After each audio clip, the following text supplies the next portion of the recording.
Economista Héctor Sánchez alerta sobre impuesto a operaciones bancarias. Transportistas y ciudadanos rechazan que se elimine Verifone en bombas de combustibles.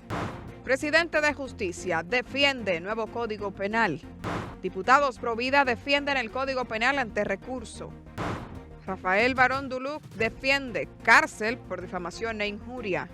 Hallan hombre muerto en Los Alcarrizos, investigan vínculo con explotación de menores.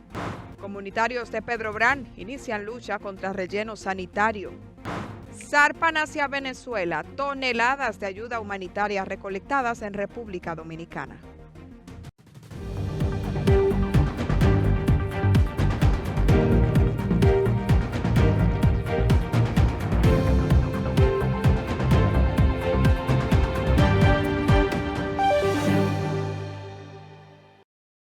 Bienvenidos a una nueva entrega de Noticias Su Mundo. Soy Aurelina Rosario, encantada de acompañarles. De inmediato pasamos con las informaciones. El economista Héctor Sánchez cuestionó la reciente aprobación de la Ley 3026 por considerar que imponer nuevos gravámenes a las operaciones bancarias representa un error fiscal que afectará a miles de hogares y empresas, además de desalentar la bancarización en el país. Esmirna Mateo nos cuenta más. Sánchez afirmó que gravar el ahorro, los cheques y las transferencias bancarias contradice los esfuerzos para incorporar a más ciudadanos y pequeñas empresas al sistema financiero, un proceso que a su juicio resulta esencial para impulsar la inversión, el crédito y el desarrollo económico nacional. Nosotros lo que debemos tomar medidas para bancarizar a las empresas y bancarizar a los hogares, de tal manera que puedan llevar sus ahorros a la banca para que estos se conviertan en préstamos, en inversiones y apalanquen la producción y el desarrollo. Aquí se hace lo contrario, se penaliza el ahorro y se le pone impuesto a las operaciones bancarias. Esa es parte de nuestro atraso económico, de nuestra poca visión fiscal. El economista sostuvo que la medida tendrá un impacto limitado en la recaudación estatal, mientras generará mayores costos para micro, pequeñas y medianas empresas, así como para miles de familias que utilizan los servicios bancarios de forma habitual. Aumentarle los impuestos a las operaciones bancarias, sobre todo a los cheques y a la transferencia bancaria, es un error grave porque eso afecta a miles de personas, centenares de miles de hogares y de empresas micro, pequeñas y medianas y de todo tipo que tienen operaciones bancarias. Y lejos de estimular la bancarización, que debe ser el propósito correcto si buscamos un desarrollo sano, aquí la desestimulamos. Asimismo, consideró que el país necesita una reforma fiscal integral, fruto del consenso entre los distintos sectores, que permita definir tanto los ingresos que requiere el Estado como la eficiencia del gasto público, en lugar de aprobar medidas aisladas que calificó como remiendos fiscales. Una ley que la aprueban en 2 días. ¿Por qué esa desesperación? Porque ustedes no consultan a los sectores. Porque ¿qué es lo que es una democracia auténtica? Aquella que lleva los problemas al seno de los sectores que van a ser afectados y se le escucha pacientemente, como decía un gran sabio. El político tiene que ir al pueblo, escucharlo, oír sus quejas, oír sus recomendaciones y después retirarse y elaborar soluciones a ese sentimiento popular. Durante la entrevista, Sánchez también criticó la rapidez con la que, según dijo, fue aprobada la legislación, al asegurar que no se consultó previamente a los sectores afectados. Además, cuestionó la labor del Congreso Nacional al entender que muchas leyes responden a intereses coyunturales y no al bienestar colectivo ni al desarrollo sostenible de la nación. Esmirna Mateo, Noticias Su Mundo. Mientras tanto, transportistas y ciudadanos en general mostraron preocupación ante la eventual eliminación del uso de Verifone en estaciones de combustibles. Veamos lo que algunos dijeron ante nuestras cámaras. Según el presidente de la Central Nacional de Transportistas Unificados, William Pérez Figuereo, calificó la eventual eliminación del uso de Verifone de las estaciones de combustible como un retroceso y advirtió que aumentará la criminalidad en el país. Por ese motivo hizo un llamado a la Policía Nacional y al Ministerio de Industria y Comercio para que intervengan antes de que esta medida sea implementada. Pero lo que más nos preocupa, y hacemos el llamado al señor Ministro de Defensa, como al señor Director de la Policía Nacional, para que se mantengan alerta, porque si esta gente decide retirar los Verifone de las estaciones, van a volver los asaltos y la delincuencia. Fíjense por qué, porque nosotros hace un tiempo libramos una batalla muy fuerte y era que cada vez que el chofer iba a una estación iba a ver dinero efectivo. Entonces los delincuentes que sabían ya le esperaban un par de esquinas antes, entonces los saltaban y le quitaban los centavos.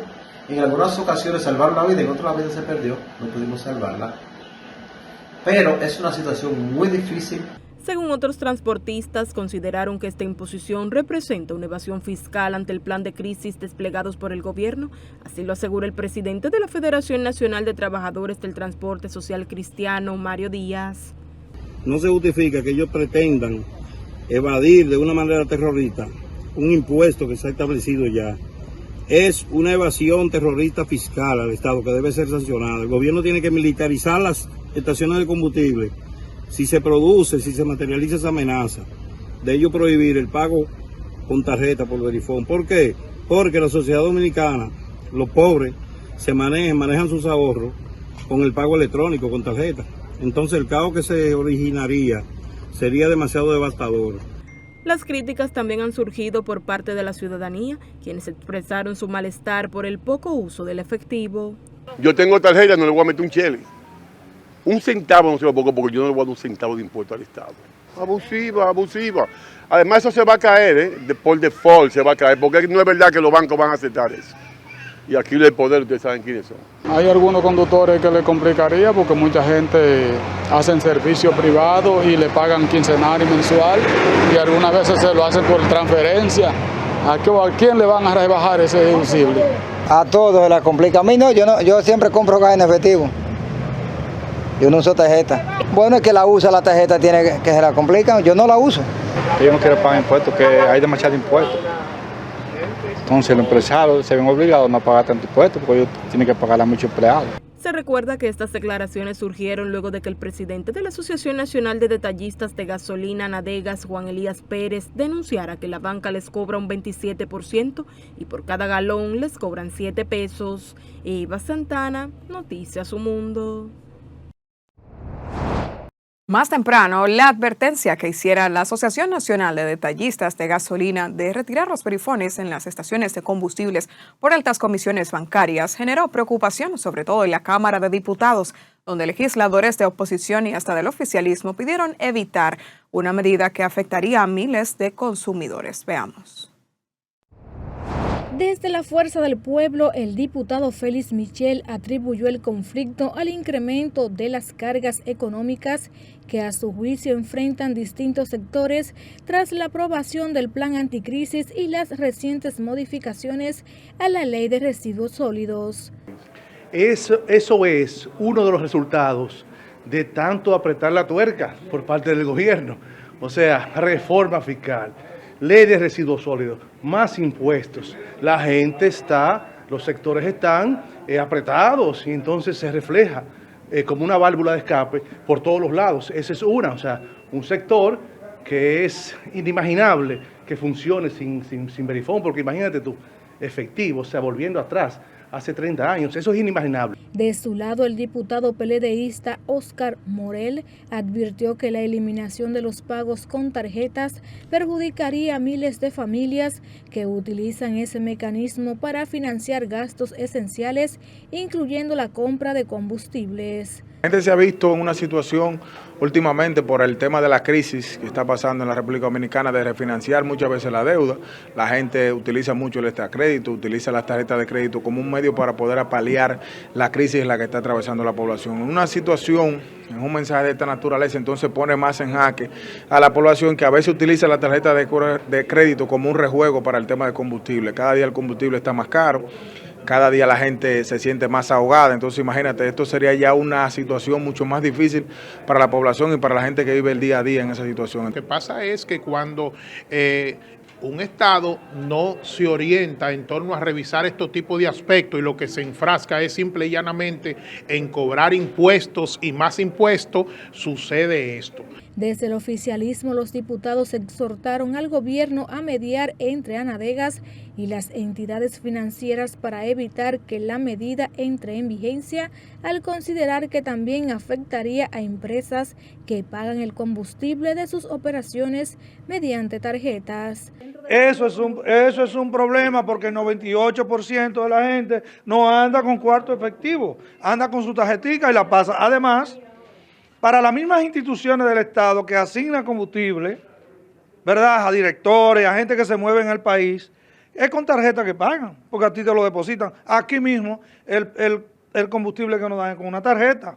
O sea que eso va a ser un problema. Hay que analizarle, hay que chequear eso, porque no se debe permitir de que los verifones sean retirados. Anadegas, que agrupa a cerca del 80% de las estaciones independientes del país, informó que mantiene conversaciones con las autoridades para buscar una solución. Esmirna Mateo, Noticias Su Mundo. Y cambiando de tema, el presidente de la Comisión de Justicia en la Cámara de Diputados, Wandy Batista, restó importancia a las críticas formuladas contra el nuevo Código Penal, asegurando que las preocupaciones expresadas por sectores médicos y representantes de la prensa responden a interpretaciones erróneas del contenido de la ley. El legislador afirmó además que la nueva legislación no vulnera la libertad de prensa ni criminaliza el ejercicio de la medicina, al tiempo que sostuvo que muchas de las objeciones planteadas parten de errores conceptuales sobre el alcance de la normativa. En ningún momento se reduce, se conculca la libertad de prensa en eso. Ahora, lo que le preocupa a muchas personas que se han referido a ese tema es la difamación y la injuria.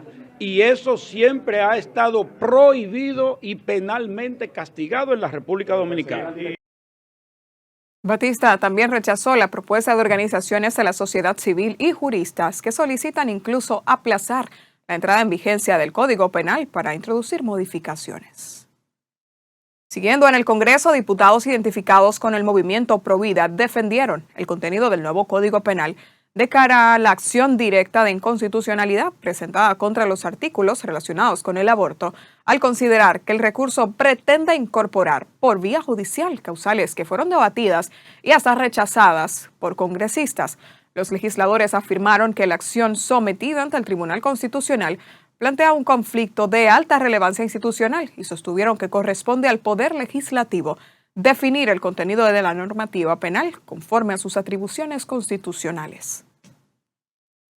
La acción directa de inconstitucionalidad del Tribunal Constitucional que pretende que por vía de sentencia se incorpore al Código las causales del aborto que el Congreso Nacional, en ejercicio de su competencia, examinó y decidió no aprobar. Frente a ello y con fundamento en la Constitución de la República Dominicana, queremos declarar lo siguiente. Número 1, la protección de la vida humana desde la concepción hasta la muerte es un mandato constitucional y no una posición de alguna parte. Congresistas aseguraron que la Ley 7425 se ajusta a la Constitución de la República y desarrolla el principio establecido en el artículo 37 que reconoce el derecho a la vida desde la concepción y hasta la muerte, por lo que solicitaron que el recurso de inconstitucionalidad sea rechazado. Iniciamos este bloque de noticias con Rafael Barón Duluc, popularmente conocido como Cholitín, quien respaldó que el nuevo Código Penal incluya penas de prisión por difamación e injuria. Nuestra compañera Sabrina Lorenzo nos tiene el reporte completo. El senador por la provincia de la Altagracia, Rafael Barón Duluth, mejor conocido como Cholitín, expresó su respaldo a que el nuevo Código Penal contemple penas de prisión para los delitos de difamación e injuria, al considerar que la libertad de expresión tiene límites y no puede utilizarse para afectar la honra o la reputación de una persona. Pero que la difamación y la injuria es un delito. ¿Pero usted está de acuerdo? Pero claro que estoy de acuerdo, porque la difamación y la injuria es un delito, como son cualquier otro tipo de delito, como el fraude, como la estafa. Un delito. Ahora, hay otro derecho fundamental, el derecho a la honra. Es un derecho fundamental. Si tú violas ese derecho fundamental, no tiene sanción. El derecho a la propia imagen. Es decir, eso tiene sanciones. Durante una entrevista en el programa matutino Su Mundo, el legislador afirmó que quienes incurran en difamación e injuria deben enfrentar consecuencias legales al tratarse de conductas que ya están tipificadas como delitos. Asimismo, explicó que existe una interpretación equivocada sobre el alcance de la libertad de expresión, al entenderse que se puede permitir decir cualquier cosa sin consecuencias. Señores, hay que entender qué es lo que está ocurriendo ahora ya con las redes digitales y el mundo, y eso tiene que tener un límite. Y yo estoy de acuerdo que tiene que tener reglas. O sea, porque libertad no es libertinaje. ¿Qué pasa hoy en día, señores? Una persona influyente te quiebra un negocio. Es decir, un negocio que tú puedes tener 40 años, 50 años, una persona influyente que le dé la gana de decir todo lo que quiera decir y que agarre 15 días consecutivos, por ejemplo, un programa, que diga que lo que tú quieras, que ahí están vendiendo cosas, que aquí están matando gente en tal clínica. Pero, senador... Entonces, eso tiene que tener consecuencias. Entonces, eso es lo que pasa. Antes no se podía hacer. ¿Por qué? Porque antes los medios estaban limitados, controlados, y generalmente eran manejados por personas de un alto perfil, de un alto nivel. Eso no se daba. Ahora, hoy en día, cualquiera te destruye una carrera política, te destruye una carrera profesional y te destruye un negocio. Entonces, nosotros tenemos que entender cómo va avanzando la sociedad. Y nosotros no somos el único país que está teniendo regulaciones con eso. El legislador también rechazó cualquier iniciativa dirigida a aplazar la entrada en vigencia del nuevo Código Penal, al considerar que el país no puede continuar postergando una reforma proclamada durante décadas. Los seres humanos somos temerosos a los cambios. Ahora tenemos el miedo de un Código Penal nuevo y eso nos asusta, pero también estamos en una sociedad polarizada. No hay ningún código que usted pueda emitir, fallar, promulgar, que la gente va a estar de acuerdo con él. Porque ya estamos en una época que la gente está en contra de lo que sea, pero están en contra. Es decir, eso no hay forma. Asimismo, explicó que el sistema penal no depende únicamente del Código Penal, sino de un conjunto de normas e instituciones encargadas de interpretar y aplicar la ley. En ese sentido, aseguró que si algunos artículos generan conflictos con la Constitución o con tratados internacionales, serán los tribunales los responsables de corregirlos. Hay muchos artículos por ahí que pueden ser declarados inconstitucionales inmediatamente, no por la Suprema, no por el Tribunal Constitucional, por cualquier tribunal. Es decir, ¿cuál es el miedo? Es decir, hay un miedo que yo no le veo lógica. Incluso lo que se critica es algo positivo, porque que lo van a declarar inconstitucional, amén, quiera Dios, en algún artículo. ¿Por qué? Porque para eso se crearon los tribunales constitucionales. Finalmente, en el ámbito político, el senador afirmó que el ex candidato presidencial por el Partido de la Liberación Dominicana, Gonzalo Castillo, continúa siendo una figura política de peso en la República Dominicana, por lo que entiende que una eventual participación debe ser tomada en cuenta dentro del escenario político nacional. Sabrina Lorenzo, Noticias, Su Mundo. En un hecho lamentable, una joven de apenas 20 años falleció la noche del domingo mientras recibía atenciones médicas en el Hospital Regional Taiwán, en la provincia Azua, luego de haber sido supuestamente víctima de una violación sexual múltiple, según denunciaron sus familiares. La hoy occisa fue identificada como Mariel Joana Beltré Félix, residente en la comunidad de Majagual, municipio Peralta. Sin embargo, la Policía Nacional informó que aún están en espera del estudio realizado por la Institución Nacional de Ciencias Forenses. Hasta el momento se está en el proceso de levantamientos de cámara, de entrevistas, incluyendo sus familiares, incluyendo el padre, que fue la persona que ha admitido que la llevó a este hospital de Azua. Estamos realizando esa fase inicial investigativa, ya oportunamente daremos mayores detalles. O sea, no puede confirmar si fue violada o no, fue por causas distintas.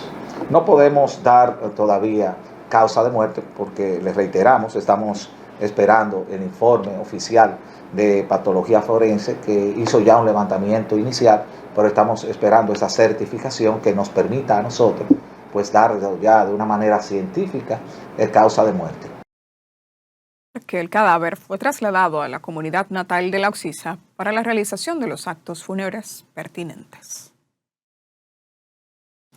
Y un hombre con aparentes signos de violencia fue encontrado muerto en el sector Pueblo Nuevo Los Alcarrizos.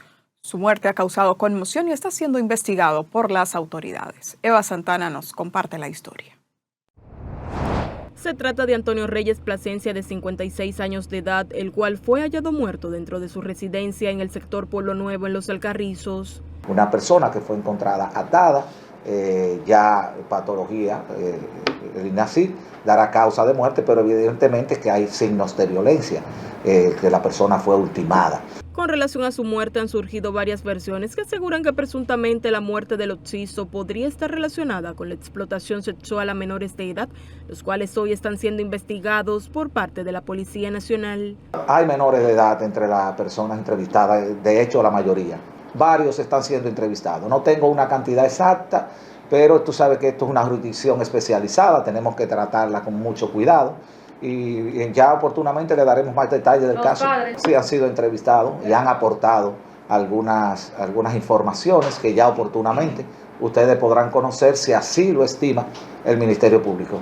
En el lugar fueron levantados varios elementos de pruebas que serán analizados para determinar cuáles serían los posibles responsables. Lo más importante que ha sido recuperado, es bueno que ustedes conozcan esta parte, es un carro Mazda gris, placa A596856, el cual fue sustraído y ya nuestras autoridades en el proceso investigativo han logrado recuperarlo y esto ha permitido seguir ampliando las investigaciones. Aunque hasta el momento no hay detenidos por el caso, las autoridades garantizaron que están profundizando las indagatorias. Eva Santana, Noticias Su Mundo. Y aún continúa sin mayores avances la investigación por la muerte de Lidia Quesada Arias, encontrada sin vida en unos matorrales del sector Villa Gautier en Boca Chica. Se recuerda que por el caso se encuentra detenido el hijo de la fallecida, que presuntamente enfrenta problemas de adicción a las drogas. Nosotros estamos esperando el informe del Ministerio Público en relación a ese caso. No tenemos mayores detalles que sean de conocimiento por el momento para la opinión pública. ¿En el lugar se encontraban cámaras? ¿Se han hecho levantamientos? Por el momento yo no tengo mayores detalles de ese caso. Al poco avance en las indagatorias por parte de la Policía Nacional, familiares claman por justicia y salieron en defensa del detenido. Mientras tanto, decenas de comunitarios del sector La Cuava en Pedro Brán se apostaron este miércoles frente al Palacio Nacional en exigencia de que el gobierno impida la construcción de una planta recicladora de basura que pretende colocar la empresa Oak House. Nuestra compañera Eva Santana tiene el reporte. Con pancartas en manos y con espíritu de lucha, los residentes de la Cuava de Pedro Brán explicaron que colocar un relleno sanitario en la localidad contaminará los afluentes importantes que abastecen de agua al Gran Santo Domingo. Ya que nosotros no nos ponemos al proyecto, sino que lo que nos ponemos es al lugar que se ha escogido, porque no es el lugar adecuado. ¿Por qué no es adecuado?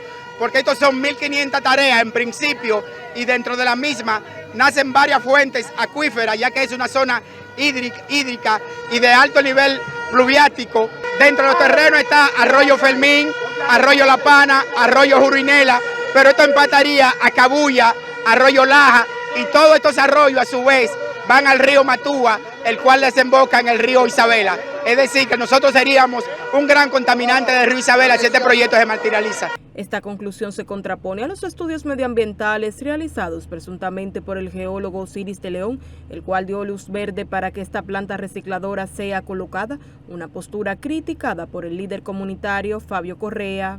El estudio arroja informaciones falseadas.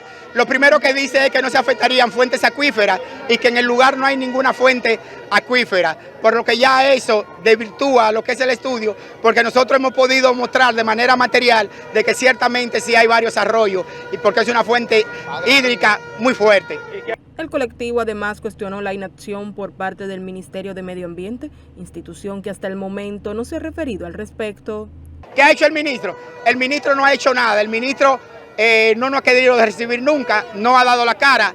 Lo único que ha hecho es salir a defender esta empresa, que pareciera como si el ministro es el gerente de esta empresa, ya que la opinión pública no conoce a ningún representante de esta empresa. Advirtieron que de no rechazar la propuesta, se apostarán frente al Congreso de la República con la finalidad de visibilizar su lucha. Si a nosotros no se nos da una respuesta positiva para la comunidad y para el país, entonces lo próximo que sigue, nosotros seguiremos fortaleciendo nuestra lucha y nosotros pretendemos instalarnos entonces frente al Congreso Nacional, pero de manera permanente por 15 días, hasta que las autoridades digan que este proyecto no puede ir en ese lugar y que se busque un lugar adecuado. Se recuerda que la empresa que construiría este relleno sanitario sería Atka House, la cual ha prometido que en caso de que se efectúe la construcción de la planta recicladora, pondrán en marcha mejoras significativas para la comunidad, tales como el arreglo de calles, iluminación de vías y remozamiento de acueductos de agua potable. Eva Santana, Noticias Su Mundo. Siguiendo con las informaciones, el Ejército de República Dominicana informó que durante el primer semestre de 2026 detuvo a 81.457 ciudadanos haitianos en condición migratoria irregular como resultado de operaciones permanentes de vigilancia, patrullaje, control territorial realizadas en la zona fronteriza y otros puntos del país. Los operativos ejecutados por las distintas unidades de la institución por disposición del comandante general, Mayor General Jorge Iván Camino Pérez, estuvieron enfocadas en reforzar la seguridad y el control migratorio. La institución también reportó la detención de 410 personas vinculadas a distintos hechos ilícitos, la retención de 1.241 vehículos utilizados presuntamente en el tráfico de migrantes, contrabando y otros delitos, así como la incautación de 5.042.000 cigarrillos de contrabando, 12 armas de fuego y 601 libras de marihuana. Todas las evidencias y los detenidos puestos a disposición del Ministerio Público y de las autoridades competentes para los procedimientos legales correspondientes.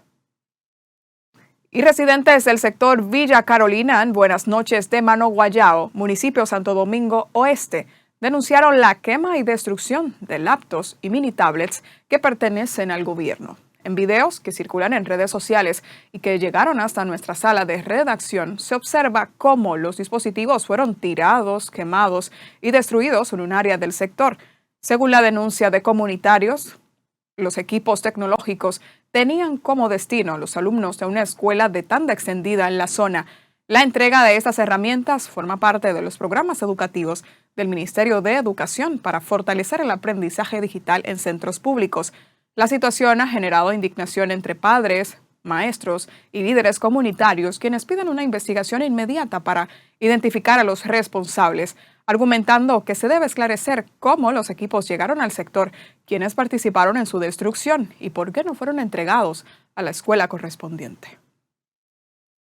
Siguiendo en el ambiente educativo, el Instituto Nacional de Bienestar Estudiantil informó que durante el año escolar 2025-2026 distribuyó más de 230 millones de raciones de frutas frescas como parte del programa de alimentación escolar, beneficiando a más de 1.6 millones de estudiantes, docentes y personal administrativo de 5.054 centros educativos de jornada extendida en todo el país.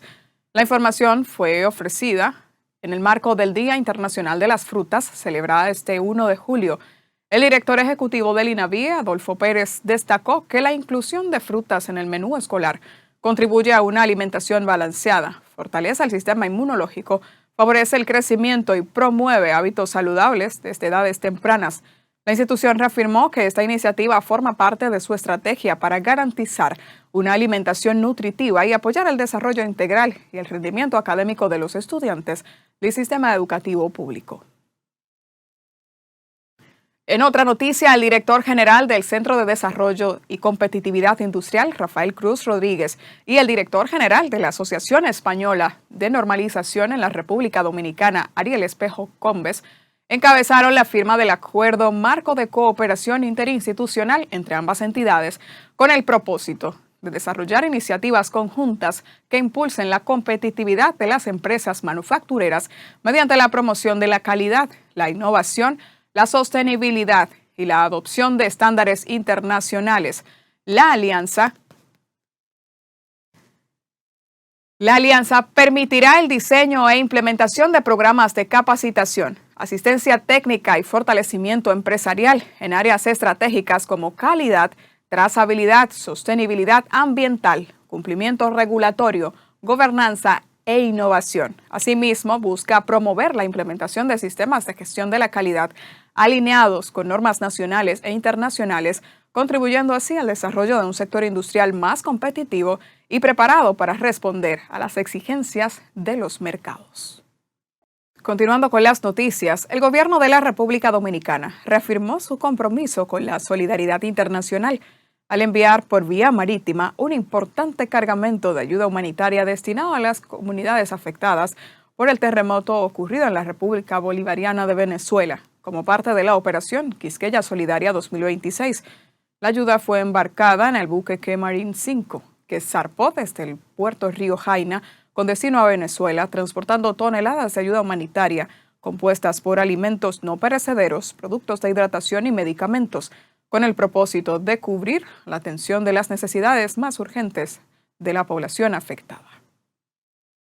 Siguiendo con el tema, el gobierno de Venezuela decretó 7 días de duelo nacional en memoria de las víctimas de los terremotos que sacudieron al país el pasado 24 de junio, según informó la presidenta encargada, Delcy Rodríguez. La medida entró en vigor a partir de las 6 de la tarde de este miércoles y busca rendir homenaje a las personas fallecidas, así como expresar solidaridad con los heridos, desaparecidos y comunidades afectadas por los sismos.